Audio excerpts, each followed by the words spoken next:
Hey everyone, welcome back to another RPG a day. Today is day 7, and today's prompt is journey. Lots of ways we can take this for RPGs. It could be introspection, or it could be more broadly.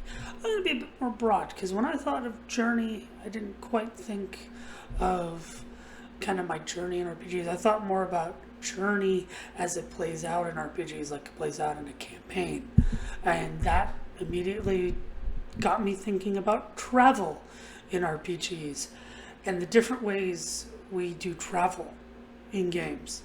There are some games that do travel or journey very pulpy, something like in games of Pulp Cthulhu with the red line, which that's literally Indiana Jones, the red line in the movies, going to different locations.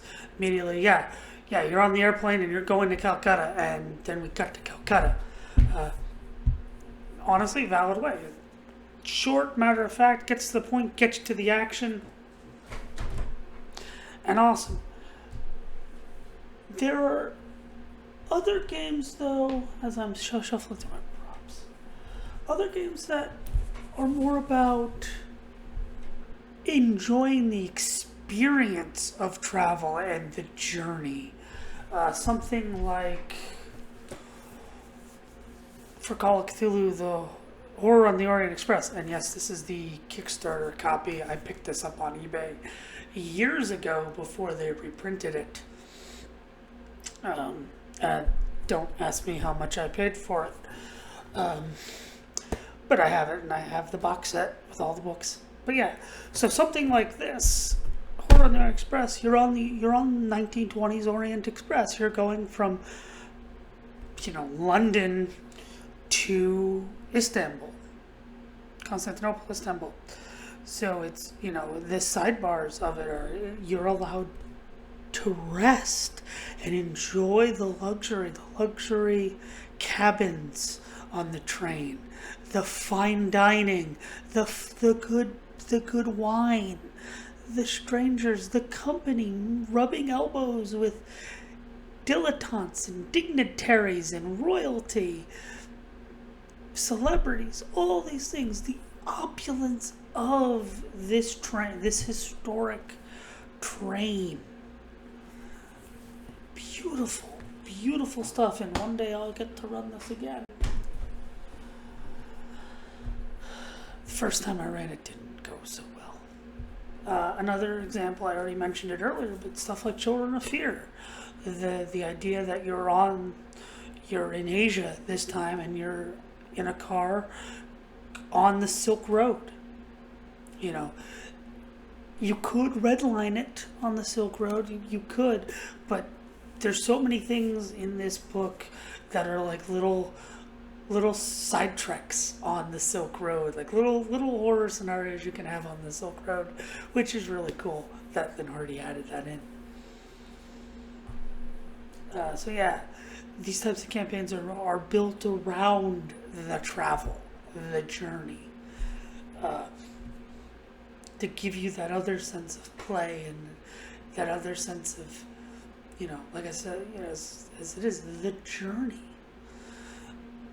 And then there's journey in a more gritty sense. Something like if you're playing through, into the Borderlands, to keep on the Borderlands, the journeying here is rougher. We're in a medieval fantasy world, so we don't have trains or cars or aeroplanes.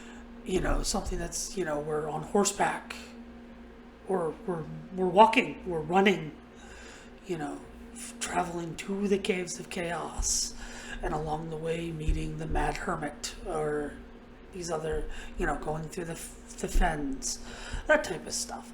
In these types of games, at least if you do them in the purest sense, resource management is key in these games.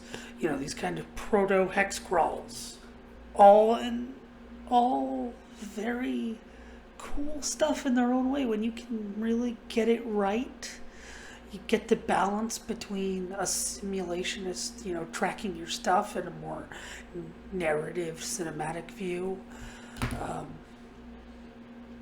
Traveling, or countering that to traveling with luxury, and then also just the red line approach, kind of straightforward. Yeah, now you're in this location.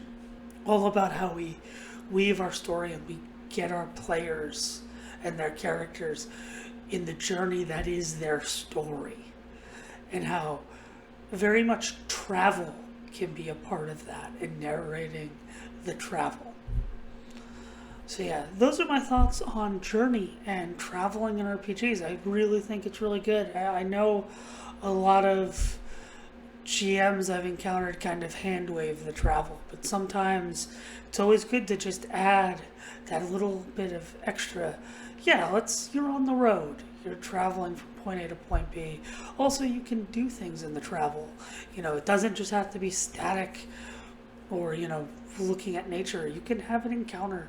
There's whole scenarios built around traveling and encountering something strange or encountered. There's, for Call of Cthulhu, the Transatlantic Terror, which is literally they're traveling on a cruise ship, and something happens on the cruise ship. Or I remember reading a D&D module that was in an old dragon or dungeon issue about literally the PCs get stopped and they have to deal with a bridge, a problem with the bridge. There's a troll under the bridge. Mild spoiler there with the air quotes, but that's okay. But yeah, once again, there are things to do with travel and to add to the journey of your campaign and your story that you're telling with your players. Anyway, hope you enjoyed my musings. Bit of a longer video. I have a lot to say about traveling and talking about it, so hope you enjoy the listening, and I'll see you in the next one, guys. Till then, happy gaming.